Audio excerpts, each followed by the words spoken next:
예, 모든 것이 선을 이룬다라는 제목으로 오늘 은혜를 나누도록 하겠습니다. 본문 로마서 8장 28절입니다. 시작. 우리가 알거니와 하나님을 사랑하는 자 곧 그의 뜻대로 부르심을 입은 자들에게는 모든 것이 합력하여 선을 이루느니라. 아멘. 오늘은 로마서 13번째 벌써 시간이 됐네요. 모든 것이 선을 이룬다. 모든 것이. 근데 우리가 제가 모든 것을 합력하여 선을 이룬다는 그 말씀 앞에 또 내용들이 있는데요. 이 말씀이 오늘 로마서 8장 28절의 이 말씀이 아마도 그리스도인들이 굉장히 사랑하는 말씀 중에 하나이지 않을까. 여러분들 이 말씀 좋아하시죠? 좋아하고 아마 다들 애우고 계실 것 같은데, 여러분 하나님의 이 말씀 안에 하나님의 마음이 느껴지세요? 예, 하나님의 마음이 드러나 있는 구절이죠.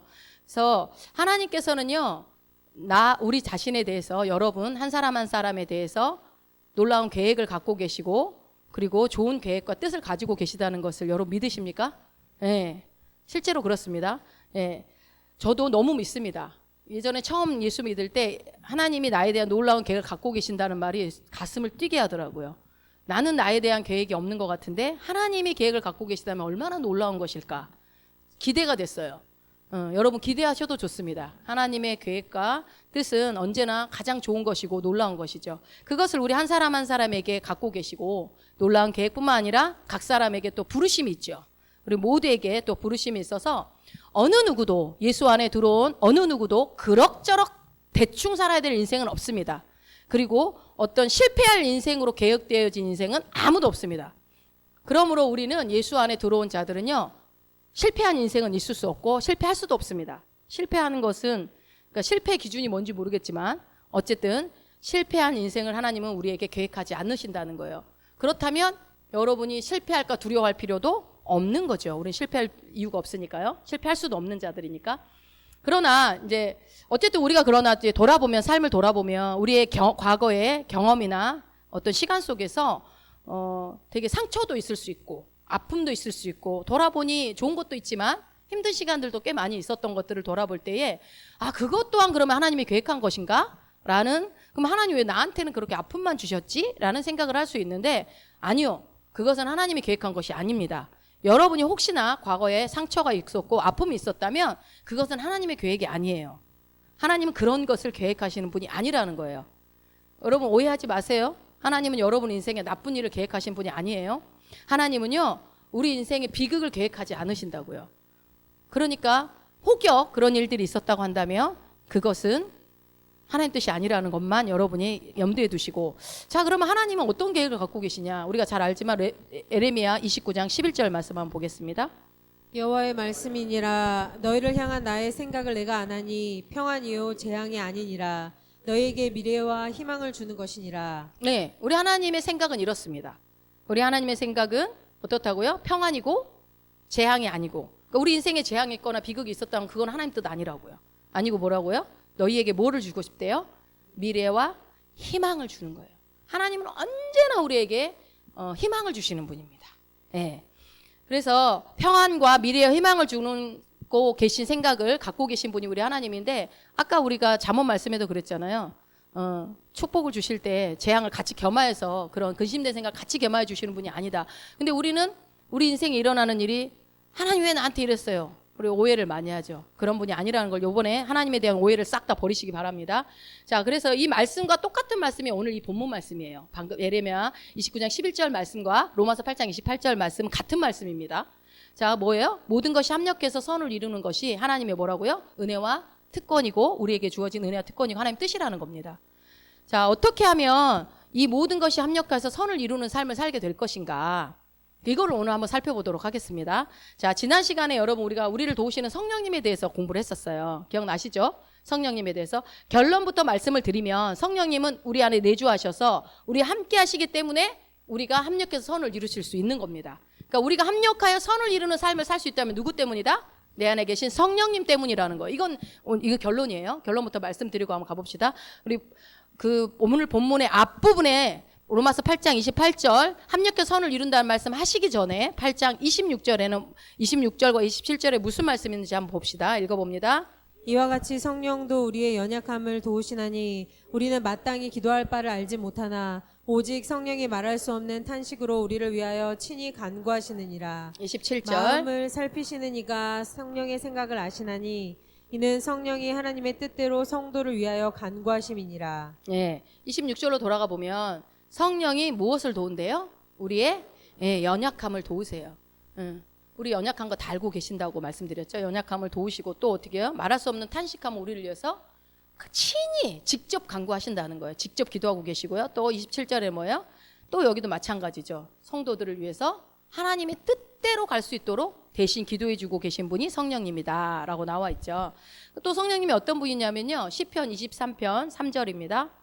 내 영혼을 소생시키시고 자기 이름을 위하여 의의 길로 인도하시는도다. 네, 성령님이 나를 돕는 분인데 어떻게 돕고 계시냐면요. 자기 이름을 걸고 자기 이름을 명예를 걸고 어떻게 한대요? 우리의 길을 인도하신다는 거예요. 그분이 이름을 걸었을 때는 우리의 인생이 실패할 수 있을까요? 없을까요? 네, 실패할 수 없다는 거예요. 그러니까 아무 근거 없이 긍정적으로 얘기하는 것이 아니라 말씀 안에 우리가 그분이 성령님이 우리의 길을 인도해 가신다면 자기 이름을 걸고 인도해 가신다면 그 길은 반드시 성공할 수밖에 없는 길일 것이고 그 길은 의의 길이 될 것이라는 거죠. 자, 이렇게 성령님은 나를 돕는 분이고 인도하시는 분이고 나를 위해 기도하시는 분인데 이것을 여러분 다른 말로 성령님 앞에 우리가 수식어를 붙이죠. 무슨 성령님이라고 그러죠? 보혜사 성령님. 여러분 보혜사의 뜻이 뭔가요? 보혜사가 한자어예요. 제가 찾아봤는데 한번 보세요. 보혜사 지킬보 은혜해 스승사. 그래서 무슨 뜻이에요? 파란 글씨 한번 읽어볼까요? 예, 지켜보호하시고 은혜를 주시고 가르치시는 분이라는 거예요. 보혜사. 예.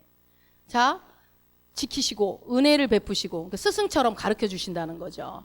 영어로는 헬퍼, 카운셀러, 컴포터 이렇게 되어 있는데 헬퍼는 뭐예요? 돕는 자. 카운셀러는 상담해 주시는 분. 뭐 이런 뜻이에요. 그러니까 돕고 상담해 주시고 우리를 편안하게 상담해 주시는 분이라는 것으로 이게 영어에는 그렇게 나와 있거든요. 어쨌든 우리를 도와주시고 상담해 주시고 이끌어 주시는 분이신데 결국에는 그렇게 해서 어떻게 한다는 거예요? 모든 것을 합력해서 선을 이루시는 분이 성령님이라는 거예요. 자, 이 돕는 자 헬퍼라는 말이 어디에 처음 나왔을까요? 창세기에 나왔을까요? 창세기에 나왔을까요?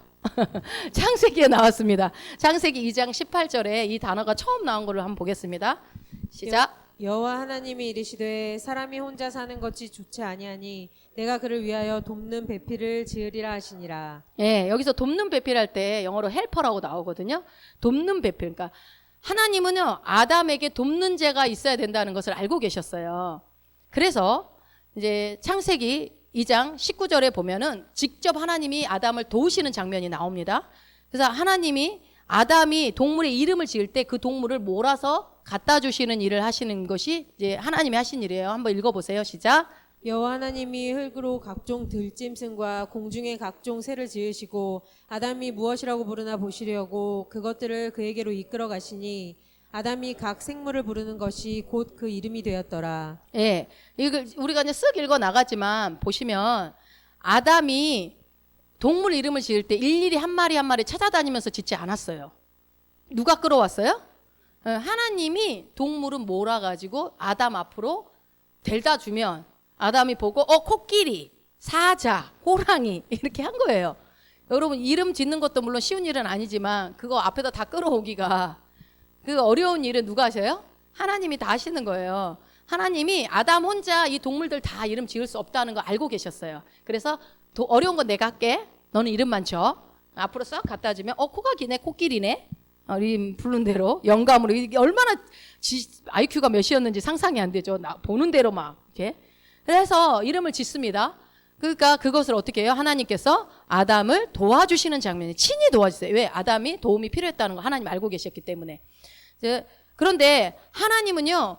우리 아버지시고 아담에게도 아버지시죠. 우리를 너무나 아담도 너무 사랑하셨어요. 최초의 인간이 하나님이 너무 해놓고 너무 보시기 좋고 사랑스러웠죠. 그렇기 때문에 항상 어려운 일은 하나님이 다 담당하세요. 여러분 이제 신약에 와서도 읽어보면 알겠지만 하나님은 여러분에게 스스로 뭔가 혼자 하라는 거 거의 없어요. 다 주고 그냥 하라고 그러시지. 자, 아담은요 생각했어요. 나는 돕는 자가 없다라고 생각했어요. 볼까요? 창세기 2장 20절 한번 읽어봅시다. 아담이 모든 가축과 공중의 새와 들의 모든 짐승에게 이름을 주니라. 아담이 돕는 배필이 없으므로. 자, 보니까 분명히 하나님이 동물을 갖다 줘서 몰고 와 줘서 이름을 지었는데 그 이름을 짓고 난 다음에 하는 소리가 뭐라고 그래요? 아담이 돕는 배필이 없다고 생각을 하는 거예요. 자, 여기는 이제 아담이 돕는 배필이 없다라고 되는데 제가 밑에 돕는 자를 찾지 못함으로라고 되는 거 킹제임스 번역에는 저렇게 나와 있거든요. 그러니까 찾지 못했다라는 것은 주변을 둘러봐도 자기가 생각을 해봐도 나를 도와주는 거는 아무도 없다. 도와주는 사람은 아무도 없다라고 생각을 한 거예요. 누가요? 아담이. 그래서 하나님은 아담을 돕고 계셨는데 아담은 자기를 돕는 자가 없다고 생각을 했다고요. 그러면서 어떻게 해요? 아담이 돕는 배필이 있었으면 좋겠다라고 생각을 한 거예요. 그러면 아담이 돕는 자를 원했다고 한다면 어떤 돕는 자였을까요? 아마도 눈에 보이는 육신의 돕는 자를 찾았던 것 같아요. 눈에 보이지 않는 하나님의 도움을 원하는 게 아니라 못 찾은 거 보니까요. 그런 아담의 마음을 하나님은 아시고도 야 내가 도와주잖냐 뭘 넌 찾냐라고 말씀하지 않으십니다. 우리 좋으신 하나님은 강요하거나 책망하거나 하지 않으시고 아담에게 누구를 주죠? 아내를 주십니다. 와이프를 주셔요. 하와는 틀림없이 아담을 돕는 자예요. 그리고 그 하나님의 계획 아래 있었던 자녀이기도 하고요. 그런데 하와는요 인간의 도움일 뿐입니다. 물론 하와가 아담을 도와주겠죠. 당연히. 그러나 우리에게 진짜 필요한 도움은 누구의 도움이다? 하나님의 도움이 우리에겐 진짜 필요해요. 하나님 또한 그리고 우리를 돕기를 원하시고 그럼 도와달라고 하면 언제든지 도와주시는 우리 아버지시라는 거죠. 그래서 여기서 창세기에서 돕는 자라는 말을 할 때는 이제 에제르라고 하거든요. 에제르라고 하는데 여기서 아담이 돕는 배필이 없음으로 할 때 이 돕는이 에제르라는 단어를 써요. 근데 이게 성경에서 한 21번 정도 쓰이는데 거의 대부분이 이 돕는다라는 단어 쓸 때는 다 누구를 향해서 가리키는 거냐면 하나님을 향해서 가리킬 때 이 에제르라는 단어를 쓰거든요. 우리 하나 봅시다. 시편에 121편 1절 2절 한번 읽어봅시다. 내가 산을 향하여 눈을 들리라. 나의 도움이 어디서 올까? 나의 도움은 천지를 지으신 여호와에게서로다. 예, 여기서 나의 도움이 히브리어로 에제르라고요. 나의 도움. 그러니까 이 에제르라는 도움이 누구에게 하나님에게 지금 나의 도움은 하나님에게서 온다. 그러니까 여기서 이제 돕는 배필이라고 되어 있지만 우리는 돕는 배필이라고 되어 있지만요. 언어에는 다 에제르라고 되어 있어요. 그러니까 뭐 돕는 와이프 막 이렇게 해석은 돼 있지 않고 다 에제르라고 돼 있기 때문에 그냥 돕는 자라고 해도 상관은 없습니다. 그래서 돕는 자가 하나님은요 아담에게 에제르가 돕는 자가 필요하다는 것을 아셨어요. 그래서 도와주고 싶으셨어요 하나님이. 그런데 아담은 그 돕는 하나님을 보지 못했습니다. 보지 못하고 그러나 아담이 보든 안 보든 하나님은 언제나 아담을 돕고 싶으셨고 돕고 계셨죠. 물론 하와는 아담을 위한 하나님의 계획의 일부였던 건 사실이에요. 원래부터 주시려고 했던 계획이 있었어요. 그러나 아담의 주된 돕는 자는 누구라고요? 하와가 아니라 하나님이라는 거예요. 그거를 아담이 놓쳤어요. 그걸 알았어야 되는데 왜냐하면 여러분 생각해 보세요. 인간의 도움은 제한이 없나요? 아니죠. 한계가 분명히 있어요. 분명히 제한적이고 한계가 있고 부족하고 언제나 헛돼요. 대부분의 인간의 도움은 어느 날 막 도와주는 것 같다가도 어느 날 나에게 등을 돌릴 수 있는 것이 인간입니다. 믿는 데 없기에 그래서 발등 찍힌다는 아주 진리에 가까운 속담도 있죠. 그런 것처럼. 자, 그런 말씀이 성경에도 있어요. 시편 60편 11절입니다. 우리를 도와 대적을 치게 하소서. 사람의 구원은 헛됨이니이다. 네, 원수를 치르려고 하는데 우리가 인간에 도와주는 거, 옆에 나라가 와서 도와주는 거, 누군가 와서 도와주는 거, 그거 다 헛됩니다. 하나님이 하셔야 됩니다. 라고 지금 고백하는 구절이죠. 여러분, 뭐 남편도 있고 아내도 있고 부모도 있지만 남편이나 아내가 나를 완성시켜 줄 수는 없어요. 하나님 물론 같은 한 몸으로 묶어주셔서 서로 사랑하고 서로 돕는 관계인 건 맞지만 남편이 아내가 나를 완성시켜 줄 수는 없다는 겁니다. 사실 그 관계는 이 땅에서 뿐이에요, 여러분. 원수 같은 이렇게 말하면 안 되지. 사랑하는 남편, 사랑하는 아내가 이 땅에서만 뿐이라고요, 그 관계가. 그래서 항상 구원은 1대1이라고 하는 것이 바로 그겁니다. 우리의 진정한 도움은 누구라고요? 아내도 아니고 남편도 아니고 하나님에게서만 옵니다. 여러분 이건 확실하게 알아두셔야 돼요. 우리가 너무 사람을 의지함으로 인해서 아담처럼 하와만 의지하다가 선악과 따주니까 낼름 먹어버린 거 아니에요? 그것도. 그러니까 누구를 의지하느냐에 따라서 올바른 어떤 판단과 어떤 올바른 길을 방향을 제시하고 갈 수 있는 거죠. 특별히 남자분들 가장이 되신 분들이 정신을 바짝 차리셔야 되겠죠. 예, 방향을 잘 끌고 가정을 끌고 가야 되니까. 그래서 어쨌든 하나님께서는요 우리가 뭐가 필요한지 다 알고 계세요. 사실 알고 계시고 그래서 어떻게 도와줄 줄도 알고 계세요. 이름을 지어야 되는 거 아니까 이거 빨리 몰아다 줘야 되겠구나. 아담은 아마 그 생각 못했을 거예요. 그러면서 몇 날 며칠 걸릴 거를 하나님은 순식간에 도와주시는 거죠. 그래서 하나님이 도와주시겠다 하면은 우리한테 최상의 도움으로 반드시 그렇게 하시는 분이라는 거예요. 그래서 우리는 그런 은혜를 받고 살아가는 존재예요. 지금도 하나님 나를 돕고 계십니까, 여러분? 그렇죠. 그래서 우리는 지금도 하나님 은혜를 받고 살고 있는 존재들이에요. 그러면 여러분 도움을 받고 있지만 그 도움을 더 많이 받고 싶잖아요. 하나님의 도움을. 그러면 어떤 사람이 도움을 받습니까?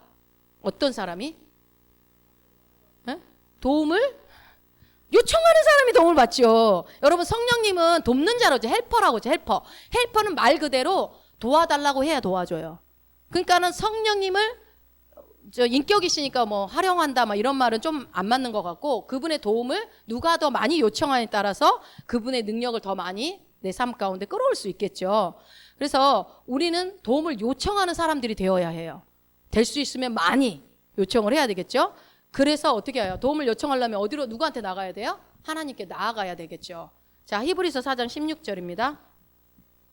그러므로 우리는 긍휼하심을 받고 때를 따라 돕는 은혜를 얻기 위하여 은혜의 보좌 앞에 담대히 나아갈 것이니라. 아멘. 이거는 신약에 나와 있는 말씀이죠. 히브리서 기자가 은혜를 얻게 때를 따라 돕는 은혜. 그러니까 때마다 시마다 우리가 하나님의 도움이 필요한 자들이라는 것을 알고 있는 거예요. 그렇다면 그 은혜를 받으려면 어디로 나가라고 그래요? 은혜의 보좌 앞에 당당하게 나가라 라고 얘기를 하죠. 은혜의 보좌가 어디라고 계속 말씀드렸죠. 어디라고 그랬죠? 목사가 서 있는 자리. 어디라고요? 저 뒤에 담임 목사님이 서는 자리. 아니죠. 어디예요? 십자가 밑. 아니죠. 어디라고요? 은혜의 보좌는 어디입니까? 내 안에 성령님이 계신 곳이 은혜의 보좌이기 때문에 여러분의 심령 가운데 내가 성전이잖아요. 그게 성전이기 때문에 여기 은혜의 보좌가 있는 겁니다. 신약에 와서는 우리는 성령님 부르면 그 은혜의 보좌 앞에 나가는 거예요. 그러니까 어려운 거 없어요. 구약시대에는 성전에 가야 됐잖아요. 그리고 제사장한테 제물을 드려야 되고 했지만 지금은 예수님이 모든 구속사역을 이루시고 성령이 내 안에 오시면서 나를 성전 삼고 계시기 때문에 은혜의 보좌는 내 안에 있습니다. 내 안에. 그래서 언제든지 여러분이 성령님이라고 부를 때마다 그 하나님께 나아가는 것이고 담대히 나가라고 했으니까 언제든지 아무 때나 마구마구 교회 와서만 아니요. 언제든지 부르셔도 됩니다. 자, 그래서 하나님께서 우리를 도우시기 때문에 이 말 히브리서 4장 16절 말씀처럼 때를 따라서 우리를 돕고 계시기 때문에 우리가 하나님께 나가기만 하면 우리의 모든 삶의 영역에 여러분이 어떤 문제든 그 문제를 가지고 나가면 선이 이루어진다 안 이루어진다? 이루어질 수밖에 없다는 거예요. 여러분이 이루는 게 아니라 그분이 선을 이루신다는 거예요. 조건은 딱 하나예요. 그분 앞에 담대하게 나오라는 겁니다. 담대하게 요청하라는 거예요. 요청할 때 그렇게 협력해서 모든 것들이 선이 이루어진다라고 말씀하고 있습니다. 여러분 이 진리를 믿으시기 바랍니다. 여러분 그렇게 실제로 하시면 됩니다. 머리로만 알지 마시고 실제로 해보시면 됩니다. 우리 한번 같이 선포해 볼까요? 한번 같이 읽어보세요. 같이 한 목소리로 시작. 하나님은 도움이심으로 모든 것은 합력해서 선이 됩니다. 한 번 더. 하나님은 나의 도움이심으로 모든 것은 합력해서 선이 됩니다. 아멘, 아멘. 이런 은혜가 여러분 가운데 실제적으로 풀어지기를 축원합니다. 자, 오늘 본문 말씀 한번 다시 한번 돌아가 볼게요. 8장 28절 읽어봅시다. 시작. 우리가 알거니와 하나님을 사랑하는 자 곧 그의 뜻대로 부르심을 입은 자들에게는 모든 것이 합력하여 선을 이루느니라. 아멘. 성경은요 우리한테 놀라운 이야기를 하고 있어요. 잘 보세요. 우리가 안돼요 모른대요? 알고 있대요. 우리가 알거니와 라고 시작하죠. 무엇을 안다는 거예요? 무엇을? 나의 모든 삶에서 하나님으로 인해 나를 돕는 성령님으로 인해서 모든 일이 어떻게 된다고요? 선을 합력해서 선이 될 것이라는 것을 누가 알고 있어요? 여러분이 알고 있다고요. 여러분 이미 알고 있어요. 그럼 모른다면 알게 될 것입니다. 알아야 합니다. 당연히 알아야 합니다. 여러분 우리가 앞으로 알아가는 게 아니에요. 여러분 이미 알고 있어요. 주님은요. 그럼 모르는 사람은 이 진리를 알기를 원하시겠죠. 오늘부로 여러분이 나 알고 있구나 라고 생각하시면 되겠죠. 하나님은요 우리를 돕기 원하세요. 그죠? 원하시고 또 우리의 삶의 모든 영역, 여러분이 원하는 치유면 치유, 제적이면 제적, 아니면 어떤 형통이면 형통, 그 모든 것에서 선을 만들어 가기를 주님이 여러분보다 더 원하세요. 그것을 도와주기 위해서 성령님이 내 안에 오신 거고요. 여러분 믿으세요? 네, 성령님은요, 뭐, 복음 전하는 일에만 도와주고, 여러분의 뭐, 배고픔이나 부족함을 안 채워주 그런 분이 아니에요. 지금 말씀하시죠. 모든 것이 합력해서 선을 이룬다고 있어요. 그 모든 것에는 여러분의 사소한 것까지도 다 포함이 됩니다. 자, 그렇다면, 어떤 사람이 이 하나님의 놀라운 특권과 은혜를 누리는가? 어떤 사람이 누린다고 되어 있어요? 어떤 사람이? 하나님을, 자신있게 하세요. 뭐라고? 하나님을 거기서만 멈추실 거예요? 하나님을 사랑하는 자, 곧 그의 뜻대로 부르심을 입은 자들이 이 특권을 누린대요. 지금 방금 말씀드린 특권, 모든 것이 합력해서 선을 이루는 특권. 자, 그러면 하나님을 사랑하는 자가 누굽니까? 곧 그 뜻대로 부르심을 입은 자가 누굽니까? 나! 그리스도인들, 모든 그리스도인들이겠죠. 자, 하나님이, 그러니까 하나님을 사랑하는 자, 모든 것이 합력해서 선을 이루는 역사가 일어난대요. 어떤 사람에게? 하나님을 사랑하고 그 뜻대로 부르심을 입은 자에게만 그런 일들이 일어난다고 하는 거예요. 다시 말해서 거듭난 사람들한테 일이 일어난다는 거죠. 그래서 질문하겠습니다. 여러분 하나님 사랑하십니까? 그 뜻대로 부르심을 입으셨습니까? 그러면 여러분의 삶의 모든 것은 합력화의 일이 선을 이루겠네요? 예, 이렇게 묵상하는 거예요, 말씀을. 지난 시간에 수요일날 제가 한번 예를 들어 설명했던 것처럼 말씀을 이렇게 묵상하는 거. 쭉 읽고 마는 게 아니라 나한테 그럼 내 인생의 모든 일을 합력해서 선을 이룰 수밖에 없겠네? 할렐루야! 이렇게 하는 거죠. 자, 그러면 우리가 하나님을 사랑하는데 우리가 사랑이 많아서 하나님을 사랑할까요? 아니요. 성경에서 뭐라고 하냐면 그가 먼저 우리를 사랑했기 때문에 우리가 사랑할 수 있는 거예요. 그러니까 그 사랑을 받았기 때문에 우리가 사랑할 수 있는 거지 우리의 힘으로는 그 누구도 사랑할 수 없습니다. 언제나 변질되죠.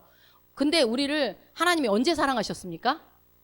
우리가 아직 죄인 되었을 때에, 아직 주님을 만나기 전부터 하나님은 나를 사랑하고 계셨다고요. 그 사랑을 받았기 때문에 우리도 사랑할 수 있다라고 말하고 있는 거죠. 나를 하나님의 자녀 되게 하신 그 큰 사랑. 그죠? 여러분 하나님의 자녀가 된 것만큼 큰 사랑은 없습니다. 그리고 그것이 내가 주님을 알기 전에 먼저 나를 찾아와 주셨고, 그래서 하나님의 그 사랑을 우리는 받은 자들입니다. 그래서 우리는 하나님을 사랑하는 자라고 자신 있게 말할 수 있는 거예요. 근데 누가 보면은 저 사람 하나님 많이 사랑하는 것 같고 저 사람은 좀 덜 사랑하는 것처럼 보이는데 라고 할 수 있겠죠. 여러분 그럴 수 있죠. 보이는 거는 다르게 보일 수 있어요. 더 사랑하는 것처럼 보일 수 있고 덜 사랑하는 것처럼 보일 수 있어요. 그래서 어떤 사람 저 사람 하나님 정말 사랑하네. 저 사람 하나님 별로 안 사랑하는 것 같아. 우리 인간은 그렇게 평가할 수 있을런지 모르겠지만 하나님은 그렇게 평가하지 않습니다. 한 가지 확실한 겁니다. 보이는 것은 다르게 보일지 모르겠지만 한 가지 확실한 것은 모든 그리스도인들, 거듭난 모든 그리스도인들은 하나님을 사랑합니다. 왜요? 아까 말씀드렸잖아요. 그 사랑을 받은 자들이기 때문에 그 사랑으로 나는 사랑을 하는 자가 되어서 사랑하는 자라는 거예요. 그래서 이렇게 생각하면 안 돼요. 우리가 여러분 성경을 이해할 때 윤리도덕적으로 자꾸 인간적인 지식적으로 접근하면요 이해를 못해요. 하나님은 우리가 이제 생각할 때 하나님을 사랑하는 자 그랬으니까 하나님 난 하나님을 사랑하지 않았어요. 이번 주에 나 왜 이렇게 사랑이 없는지 몰라요. 자꾸 우리는 그런 식으로 자기를 정죄하고 그게 굉장히 겸손한 줄 알아요. 아니요 여러분, 나한텐 그런 사랑이 없어요. 그 사랑을 받아서 그 하나님을 사랑하는 거지, 하나님이 그 사랑을 주어서 너도 사랑하게끔 하는 거지 생짜배기들한테 사랑하라고 하지 않습니다. 그래서 우리는 당대하게 나는 하나님을 사랑합니다 라고 말할 수 있는 거예요. 그 사랑을 받았다면.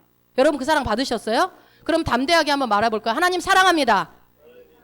네, 담대하게 말하셔도 돼요. 부끄러워할 필요도 없어요. 하나님한테 사랑한다고 고백할 만큼 잘 못 살았는데 아니요, 그거하고 상관이 없어요.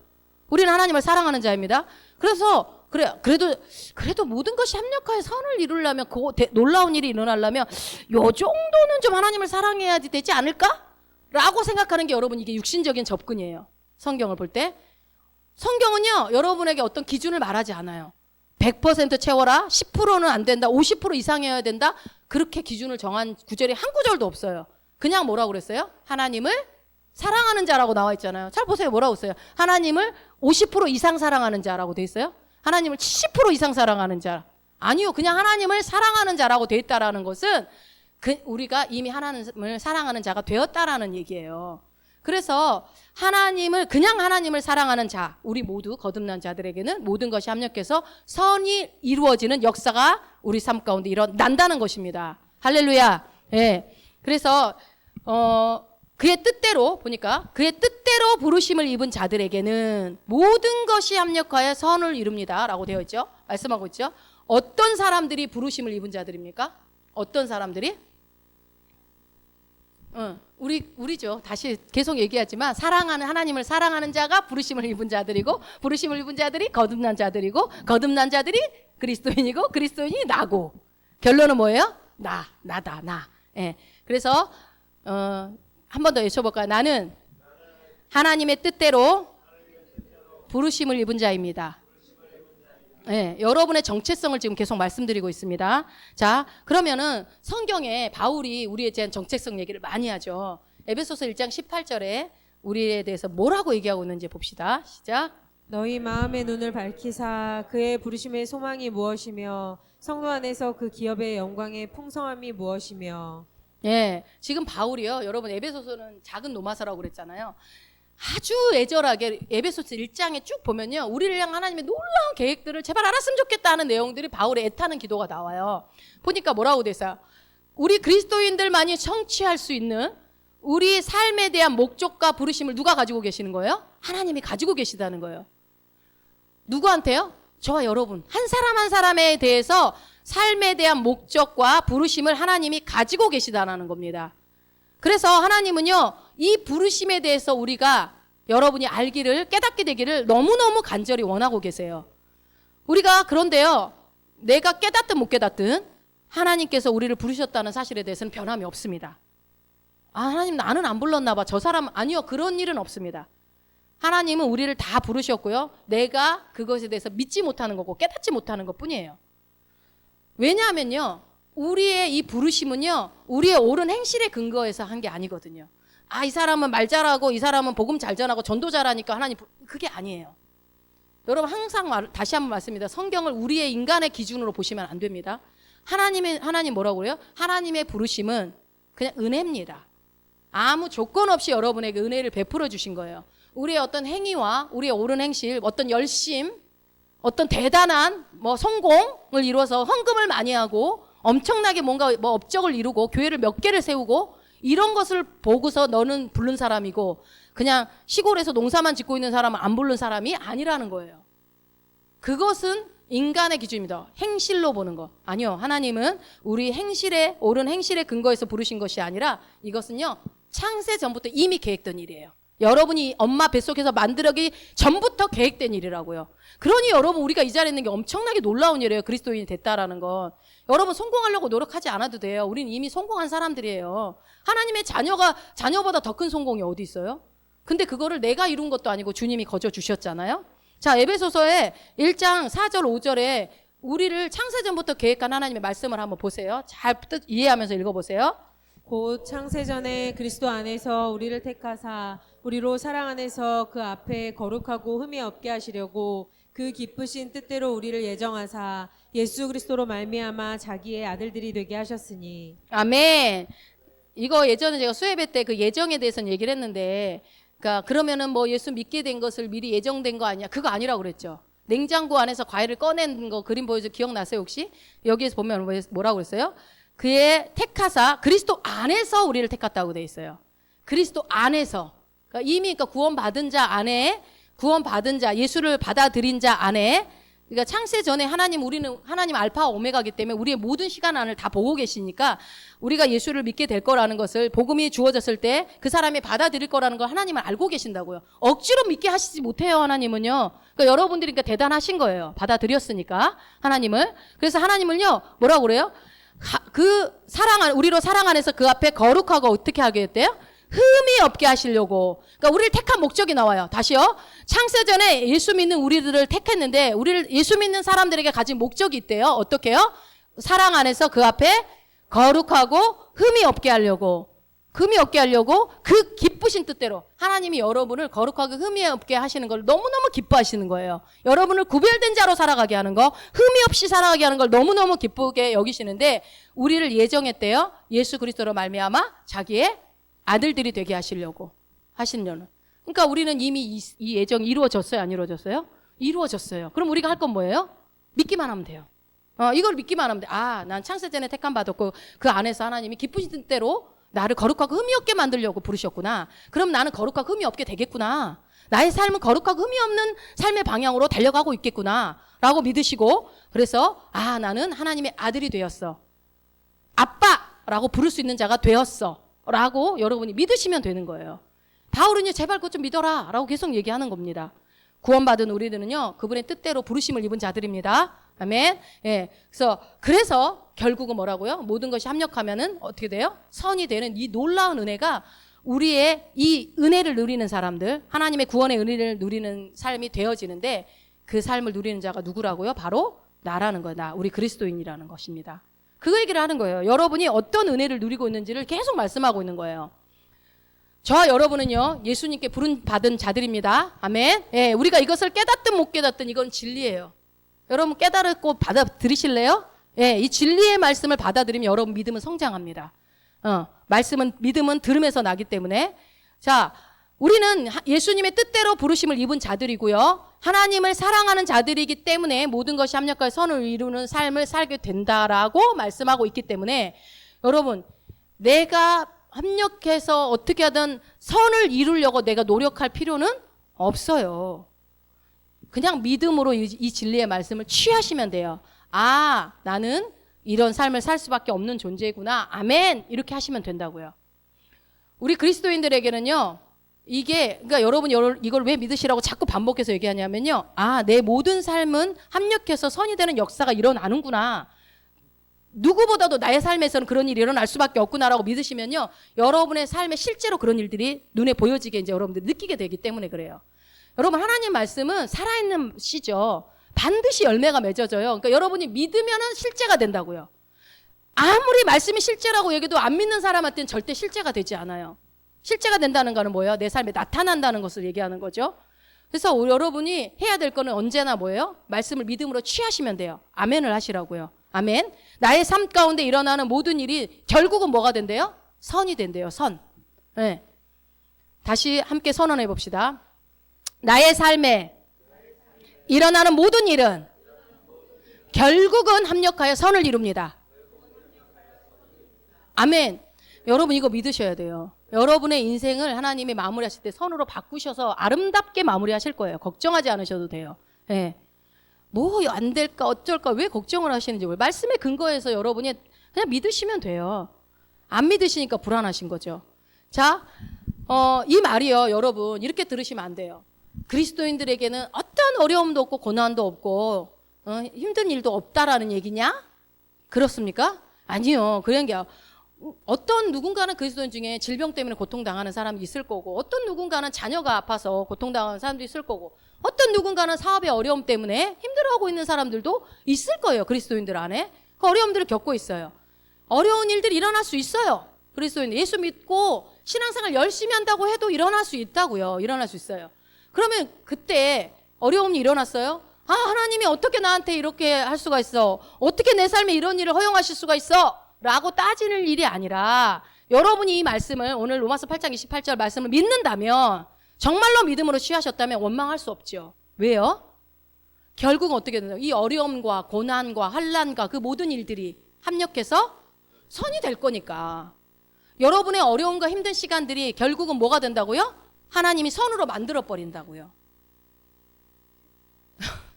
안 되더라! 그러면은 안 되죠. 믿음대로 되니까. 된다고 믿으시면 되는 거예요. 여러분, 저 그때도 말씀드렸잖아요.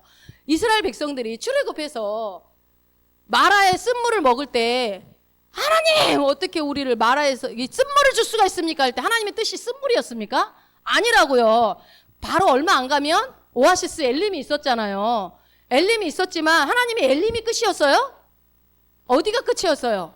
가나안 땅이었단 말이에요. 안식을 주고 싶은 게 하나님의 뜻이란 말이에요. 안식. 그런데 우리는 마라에 오면 쓴물, 엘리모니가 할렐루야 막 좋다 그러다가 또 고기 안 주면 에이 고기도 나 다시 돌아갈래. 이게 우리가 그러는 거 아니요. 여러분 여호수아와 갈렙처럼 가나안 땅은 이미 우리에게 주셨습니다. 이 자세. 모든 일, 내 삶에 지금 이렇게 힘든 일, 재정적인 힘듦, 어떤 질병의 힘듦, 어떤 자식 문제로 힘든 거, 뭐 어떤 부모 문제로 힘들든 어떤 힘든 문제도 여러분이 어떤 반응을 해야 된다고요? 모든 것이 합력하여 선이 되어집니다. 라고 고백을 하는 거예요. 그러면 하나님 뭐라고 그러겠어요? 이야, 옳다. 네 말이 맞다. 난 그렇게 할 거다. 그렇게 해줘. 근데 또 그럼 이렇게 말하면 목사님 근데 문제는요. 사실 제가 잘못한 게 너무 많아요. 하나님 앞에 부끄러운 게 너무 많아가지고 그래서 저는 벌 좀 받아야 돼요. 여기에 뭐 그러신 분들은 없을 것 같은데 그런 분들이 있어요. 저는 벌 좀 받아야 돼요. 하나님이 선으로 모든 걸 바꾸신다는 걸 정말 기대가 됩니다. 기대가 되고 저도 그렇게 했으면 좋겠는데 그런데요. 제 모습을 보니까 그거 기대하면 안 될 것 같아요. 일단 나는 좀 당연히 벌을 좀 받아야 할 것 같아요. 라고 말하는 사람들이 있을까요? 없을까요? 있어요. 있으니까 얘기하겠죠. 있어요. 이 사람들은요. 자신의 공로와 어떤 자신의 선함을 의지하는 사람들이에요. 말씀을 의지하는 사람들이 아니에요. 말씀을 의지한다면 이 말을 할 수가 없다니까요. 여러분 우리는 말씀으로 사는 자들이죠. 그렇다면 말씀이 말한 대로 얘기를 해야죠. 아까 뭐라고 그랬어요 여러분. 은혜로 구원이 주어지고 은혜로 주님이 나를 창세전에 선택하셨고 은혜로 예수 안에서 모든 것들을 합력해 선을 이루는 삶을 살게 만든 게 다 모두 하나님의 은혜라고 그랬잖아요. 은혜가 무슨 뜻이라고요? 받을 자격이 없는 사람이 그냥 거저받은 거에 은혜예요. 여러분 우리는요. 인생에 예수 믿는 처음 순간부터 아니죠. 그 전부터겠죠. 우리 인생의 시작과 끝이 은혜예요. 다. 어느 것 하나 은혜 아닌 거 없어요. 다 하나님의 은혜로 살아가요. 여러분 그럼 뭐 태어날 때 뭐 갖고 태어나냐? 아무것도 없이 태어났는데 그래서 갈 때도 여러분 아무것도 안 갖고 가는 게 맞는 거예요. 그런데 여기 이 땅에서 우리 없다 하지만 있는 게 얼마나 많아요. 많은 것들이 하나님이 주셨죠. 그 모든 것들이 또 하나님의 은혜죠. 우리가 실상은 내가 잘못했고 내가 죄를 지었고 실수했고 뭐 잘못을 했다 할지라도 나는 내 공로를 의지하지 않아요. 여러분. 이게 나를 공로를 의지하지 않고 하나님의 도움을 바라는 거예요. 그렇게 해야 돼요, 우리는요. 언제나 나를 바라보면서 그 은혜를 기대하는 거는요, 모순된 말이에요. 은혜라는 것은 내 행위에 근거해서 은혜를 받아낼 수 없는 겁니다. 그냥 우리는 은혜가 필요한 자들이에요. 어떤 죄를 짓든 안 짓든. 그래서요, 어떻게 해야 될까요? 이렇게 고백하시면 되죠. 나는 하나님이 악을 선으로 바꾸시는 분이라는 걸 믿습니다. 여러분 이렇게 고백하세요. 나의 선행 때문이 아니라 나의 삶에 하나님의 과분한 은혜가 있기 때문에. 그렇습니까? 네, 우리 삶에 하나님의 과분한 은혜가 있기 때문에 모든 것이 합력해서 선을 이루실 거라는 것을 믿습니다. 여러분 여기에 내 공로가 하나도 안 들어갔잖아요. 다 하나님이 하셨기 때문에 하나님이 이 일은 되어집니다라고 하는 거죠. 어디서 출발하느냐가 중요해요. 근데 내가 이렇게 했으니까 하나님이 선을 이루시겠지. 근데 잘 나가다 내가 죄 지었으니까 이제는 안 하시겠지. 이게 아니라고요.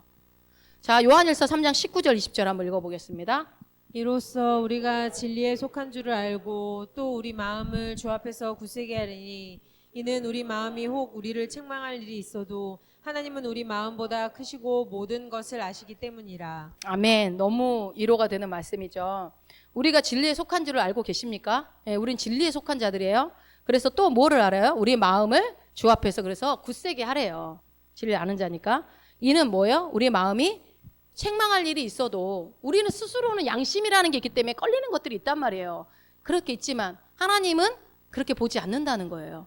새로운 피조물로 예수님을 보듯이 우리를 본다니까요. 영을 보기 때문에 우리의 영을 완전한 영을 보시기 때문에 그래서 하나님은 우리의 마음보다 크시고 모든 것을 아시기 때문에 우리를 그렇게 보지 않는데 하나님도 그렇게 안 보는데 내가 나를 그렇게 보면서 채찍질한다? 그거는 말씀을 모르시는 분들의 행동이죠.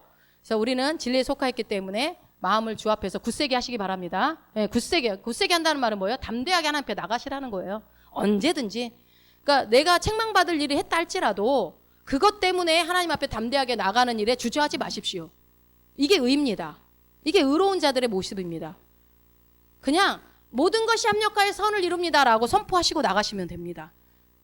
모든 것은 문자 그대로 모든 것이에요. 여러분이 원하는 그 모든 것, 세상 사람들이 원하는 그 모든 것도 포함합니다. 여기에.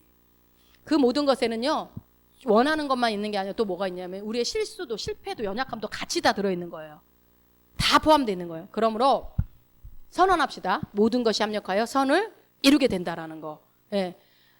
근데 이제 물론 이 모든 것 중에 사고나 질병, 뭐 깨어진 관계들, 뭐 이런 것들이 우리 안에 다 있잖아요. 우리 안에 이런 것들, 상처나 이런 것들이 이거 하나님께로 온 걸까요?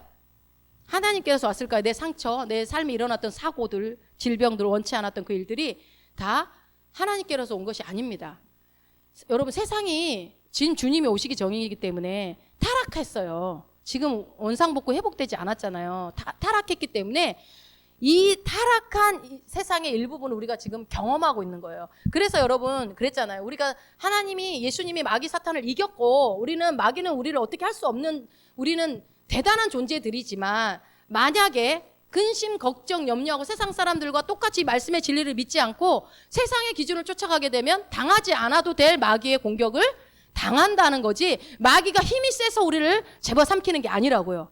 그래서 우리가 두려워할 필요도 없어요. 마귀가 나를 점령하지 못하도록 나를 태클 걸지 못하도록 어떻게 하면 돼요? 말씀 위에 굳게 서 있으면 되는 거예요. 말씀을 모든 것이 합력해 선을 이뤄. 아무리 이렇게 힘든 일이 있어도 하나님은 반드시 끝을 선으로 만드실 거야 라는 것을 여러분이 믿음으로 선포할 때 마귀는 절대로 못 건드려요. 근데 그렇게 하지 못할 때 어떤 질병도 오기도 하고 사고도 나기도 하고 그런 일이 일어나니까 하나님이 하셨네. 아니요. 우리가 이 타락한 세상 가운데 살아가다 보니까 그렇게 마귀가 삼킬 자를 찾아다니는 것에 우리가 그 덫에 걸릴 수도 있다라는 거죠. 그러나 여러분 안 걸리는 게 더 쉽습니다. 걸리는 것보다. 왜요? 우리는 늘 말씀을 이렇게 듣고 늘 우리가 믿음으로 나는 누구라는 것 정체성만 확실하게 알면요 결코 넘어지지 않아요. 뭐 두려워하니까 더 찾아올 수 있어요. 그러니까 두려워하지 마시고 혹시 뭐 또 내가 과거에 억울한 일을 당했거나 아니면 지금 혹시 억울한 일을 당하고 있는 분들이 있다면 여러분 우리가 성경에 많은 인물들이 나오잖아요.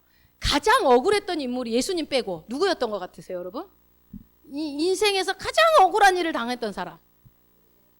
그렇죠, 요셉. 억울하신가 봐, 우리 권사님. 뭐 이렇게 금방 바로 나오시네. 가장 억울한 인생이 아마 요셉이었을 것 같아요. 우리는 결론은 총리가 됐으니까 물론 그렇다 하지만 여러분이 요셉이라고 한번 생각해 보세요. 남한테 버림받은 것도 아니야. 사랑하는 형들, 가족한테 버림을 받았단 말이에요. 그래가지고 어떻게 해요? 노예로 팔려가게 되죠. 노예로 팔려갔을 때 근데 보면은 요셉이 막 형들을 원망하고 미워하고 싫어했다, 이를 갈았다 이런 내용은 하나도 없어요. 근데 보면 나중에 어떻게 됩니까? 요셉은 나중에 요셉의 고백을 통해서 알게 되지만 어떤 분노의 감정에 자기 인생을 소모하지 않았어요. 미움으로 자기 인생을 소모하지 않았다고요. 여러분 이거 되게 중요해요. 미워할 수 있어요. 우리 감정은 내 자유니까. 내가 마음대로 생각하고 미워하고 할 수 있어요. 그렇지만 그것이 내 인생을 조물먹고 갉아먹을 수 있는데 요셉이 그렇게 하지 않았기 때문에 그는 어때요? 하나님이 아마 어렸을 때 꾸었던 꿈 그런 것들이 그를 이끌지 않았나. 나는 하나님이 함께하는 자야 라는 것들을 버리지 않고 끌고 가다 보니까 하나님이 노예였을 때에도 어떤 오해를 당했을 때에도 감옥 속에 갇혀 있을 때에도 하나님이 나를 도울 것이고 이 모든 것을 합력해서 선을 바꾸실 거라는 것을 요셉은 알고 있었어요. 그걸 어떻게 알아요? 그렇게 나와 있거든요. 창세기 50장 20절 한번 읽어봅시다. 당신들은 나를 헤아려 하였으나 하나님은 그것을 선으로 바꾸사 오늘과 같이 많은 백성의 생명을 구원하게 하시려 하셨나니. 아멘. 하나님께서 악을 선으로 바꿔버린 거예요. 바꾸신 분이라는 것을 요셉은 알았다고요. 그러니까 형들이 나중에 봤을 때 진짜 좀 고통 좀 당하게 해주고 싶고 저 같았으면 막 그랬을 것 같은데 나중에 울고 아버지가 돌아갔을 때 또 불안해하는 그 형들을 또 위로하는 그 요셉의 그 큰 그릇이 총리는 아무나 되는 게 아니구나. 그 자리에까지. 그러니까 결국은 뭐였습니까? 요셉이 하나님이 내 인생 가운데 함께해서 그 어떤 상황에도 합력해서 선을 이루실 분이라는 것을 끝까지 믿어드린 거예요. 여러분 끝까지 믿어드리면 반드시 선을 이룹니다. 말씀이 그렇게 얘기하고 있잖아요. 그러니까 여러분이 혹시 억울한 일이 있다 하더라도 이 억울한 일을 또 하나님이 합력해서 선으로 바꾸실 거야 라고 여러분이 선포하세요. 반드시 그렇게 됩니다. 악을 선으로 하나님은 바꾸는데 전문가십니다. 모든 것들을 선으로 바꾸십니다. 오늘 이야기하고 싶은 게 이겁니다, 여러분.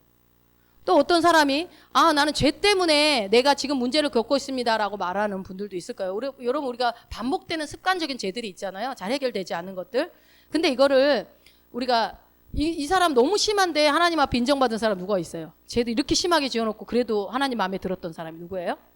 다윗이 있죠, 다윗. 다윗은 여러분 잘 알다시피 충신 중에 충신인 그 장군 우리야 장군의 아내를 잠자리를 하고 그 아내가 임신을 하니까 그걸 덮으려고 죽여버렸어요.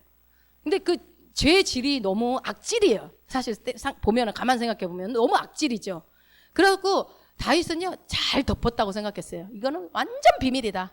왕이니까 이제 막 있었는데 누가 알아요? 하나님이 아시죠. 나단 선지자 가지고 야 다 안다, 다 알아 하나님이. 너 이거 하나님 기뻐하지 않아? 라고 얘기하니까 바울이 어떻게 됐어요? 바로 무릎을 꿇잖아요. 바로. 여러분이 왕인데 이렇게 하기가 사실은 쉽지 않거든요. 그럼에도 불구하고 다윗이 이제 기도한 거 봅시다. 시편 51편 1절입니다. 하나님이여 주의 인자를 따라 내게 은혜를 베푸시며 주의 많은 긍휼을 따라 내 죄악을 지워주소서. 아멘. 여러분 물론 다윗이 죄를 바로 회개했다는 것도 높이 사지만 이 내용을 보면요. 기도의 내용을 한번 잘 봐보세요. 바울이요. 신약의 사람 같아요. 꼭 보면. 우리가 이미 그러니까 예수님이 오신 뒤의 사람처럼 굉장히 계시가 크게 임한 사람. 이게 무슨 말이냐면요. 하나님 내게 율법이 아니라 법이 아니라 하나님 법이 아니라 은혜를 따라서 나를 좀 대우해 달라고 얘기하는 거예요. 그러니까 다윗은 하나님을 잘 알았던 것 같아요. 하나님이 어떤 분인지 너무 잘 알았던 거예요. 여러분 기도를 잘하는 사람은 하나님을 잘하는 사람이 기도를 잘해요. 우리가 부모에 대해서 누군가에 대해서 그러니까 엄마 아버지의 성정을 잘 알고 있는 자식이 여럿이 있어도 잘 아는 사람이 아버지의 마음을 잘 구슬리고 엄마 마음을 잘 구슬려서 주머니에 돈을 끄집어낼 수 있는 알면 이렇게 끄집어낼 수 있는 것처럼 이 다윗이 그러지 않았나 저는 생각이 들어요. 그 당시에는 율법으로 모든 것들을 잣대를 들이대고 있었던 구약시대란 말이에요. 근데 뭐라고 그래요? 하나님 그 율법 말고 은혜로 하나님 은혜로 나를 좀 대해주세요. 그 말은 무슨 말이에요? 하나님이 은혜가 넘치시는 분이라는 걸 알고 있다는 거예요. 그래서 내 죄 좀 지워주세요. 여러분 율법에서는 그렇게 죄를 지우는 게 아니잖아요. 그러니까 제사를 막 천천에 만만에 뭐 소화 뭐 어떤 기름을 다친다고 해서 하나님이 기뻐하시랴 막 이러잖아요. 그러니까 그 정도 제사 가지고 하나님 마음을 바꾸는 거기 할 정도로 그 정도로 본인이 그렇게 뭔가 하나님 앞에 너무 부끄럽고 너무 죄송하지 그 정도 가지고도 안 된다 할 정도로 다윗이 자신의 죄에 대해서 인식을 했어요. 그냥 뻔뻔하게 용서해달라고 그런 게 아니에요. 충분히 그렇게 뭔가 용서해달라는 식으로 형식적으로 하는 것조차도 아마 미안하지 않았나 싶어요. 그렇기 때문에 이렇게 법으로 나를 대하지 마시고 은혜를 대해달라고 말하는 거죠. 그래서 다윗은요 어떻게 해요? 요셉처럼 똑같아요. 공통점을 보세요. 성경 안에서 하나님께 인정받은 자의 공통점을 보신다면 정죄에 머물러 있지 않아요. 미움 가운데 아니면 그런 어떤 막 괴로움 가운데서 시간을 버리지 않습니다. 여러분 다시 말씀드리지만 가까이 있는 사람들이 나를 힘들게 하죠. 왼수라고 그러죠. 그 사람 때문에 내 인생을 소비하지 마세요. 여기서만 남편이고 여기서만 아내라니까요. 여기서만 부모 자식 관계지 이제 끝나요. 이 관계 육신이 끝나면 그 시간이 끝납니다. 그러면은 그 관계 안에서 내가 하나님 앞에 성숙하라고 붙여준 사람들이지 그 사람 때문에 내가 계속 인생을 미움과 고통으로 소모하라고 붙여준 관계가 아니라고요. 그러니까 뭐 어떤 마음에 안 드는 일들이 있어도 협력과 선을 이룹니다 하면서 나 자신을 하나님 앞에 계속 비추시면서 가시면 돼요. 옆 사람은 옆 사람들 하나님 끌고 갈 거니까 걱정하지 마시고. 그래서 정죄에 아무리 끔찍한 죄를 졌어도 그 정죄에 머무르지 않고 하나님, 그러니까 다윗은 악을 선으로 바꾸는 하나님을 알았던 거예요. 은혜로 그러니까 하나님께 나가고 있는 거예요. 여러분, 그러니까 하나님 앞에 은혜로 나가세요. 그 은혜로 구하면 하나님 꼼짝 없습니다. 그분은 너무 여러분을 사랑하시기 때문에 우리도 마찬가지예요. 여러분 혹시 죄를 지었다 할지라도 실수를 했다 할지라도 하나님 앞에 내가 뭔가 아무것도 드린 거 없어서 부끄럽고 할다 할지라도 나를 정죄하는 것에 머물러 있게 내버려 두지 마세요. 여러분 죄 짓는 것보다 더 나쁜 게 정죄감입니다. 정죄감 안에 머물러 있는 것을 하나님은 절대 원하지 않아요. 빨리 은혜의 하나님 앞에 나가시기 바랍니다. 예, 하나님은요 여러분의 악을 선으로 바꾸실 겁니다. 근데 안 나가면 하나님이 어떻게 바꿀 수가 없잖아요. 여러분이 가지고 나가야 바꾸죠. 이게 여러분 믿음의 삶이에요. 이게 신앙생활이라고요. 하나님의 은혜를 누리고자 하는 태도로 여러분이 하나님께 나가는 거, 이게 여러분 믿음의 삶이고 은혜의 삶이고 그것을 하나님이 원하시는, 여러분에게 원하시는 삶이라는 겁니다. 예. 성경 어디를 봐도 여러분 그리스도인의 삶이 쉬울 거라고 한 얘기는 한 구절도 없어요. 오히려 핍박받을 거라고 그러죠. 어려울 거라고 그러죠. 다만 모든 그리스도인들은 믿음의 삶을 살아야 하는데 이 믿음이 뭔가요? 말씀을 믿는 거예요, 여러분. 제가 마무리합니다. 뭐를 믿는다고? 믿음의 삶은 무엇을 믿는다고요?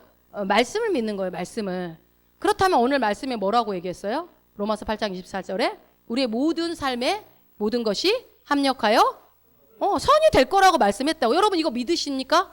그러면 여러분이 여러분의 지금 현재 일어나는 삶에 대해서 괴로워할 필요가 없죠. 선이 될 거니까. 그죠? 우리는 이 말씀을 믿음으로 취하는 것입니다. 이게 말씀 앞에 말씀을 행하는 자인 거예요. 이게 반응하는 게. 행하시면 그 말씀 믿습니다. 아멘 하시는 거예요. 아멘 하시고 하나님이 나의 도움이십니다. 라고 말씀을 하시고 선포하시면 돼요. 하나님이 말씀하셨기 때문에 아멘입니다. 라고 얘기하는 거예요. 여러분의 어떤 믿음을 끌어올려고 하지 마시고 말씀이 그렇으니까 아멘입니다. 라고 얘기하시라고요. 그래서 우리는 요셉을 통해 요셉이 실망하지 않고 절망하지 않고 믿음으로 인내하여 나갔던 것처럼 그 성령의 목소리를 오늘 들으시기 바랍니다. 빌립보서 1장 6절 말씀을 읽고 우리 마치겠습니다. 한번 읽어보겠습니다. 너희 안에 착한 일을 시작하시니가 그리스도 예수의 날까지 이루실 줄을 우리는 확신하노라. 한 번만 더 해봅시다. 너희 안에서 착한 일을 시작하시니가 그리스도 예수의 날까지 이루실 줄을 우리가 확신하노라. 확신하노라. 아멘. 여러분 안에서 착한 일을 시작하셨어요. 이미 시작하셨어요, 여러분. 이 착한 일이 뭡니까? 모든 것들을 합력해서 선을 이루신다고요. 그래서 결국은 예수의 날까지 이룹니다, 여러분. 그러니까 여러분이 걱정을 안 해도 되는 게 주님이 하시겠다고 했고 그것도 이루시겠다고 하셨고 약속하신 분이 약속을 이루겠다고 했는데 우리가 뭘 걱정합니까? 아멘 그렇습니다 라고 얘기하면 되는 겁니다.